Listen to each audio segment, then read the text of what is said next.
graddio, mae'n really exciting. Mae'n neis i fod wedi gorffen y 3 mlynedd, actually, gallu dod mas gyda gradd.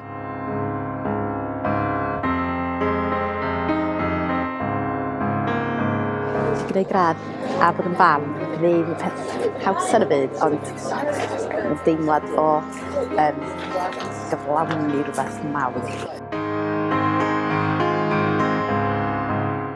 Diolch i Brifysgol am yr anrhydedd yma heddiw. A mae'n hyfryd bod yma yr un dydd yng nghefnder i Griff.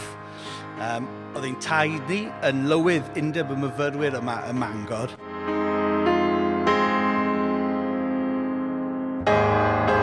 Heddiw yn brofiad neis iawn a hefyd cael yn gwbrio ar diwedd y 3 mlynedd.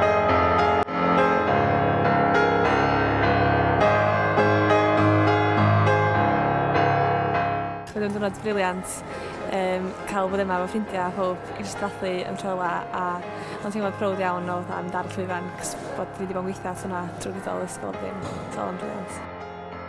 Llongyfarchiadau mawr i chi gyd ar eich llwyddiant yma heddiw. Diolch o galon a pob hwyl i chi gyd yn y dyfodol. Diolch yn fawr iawn.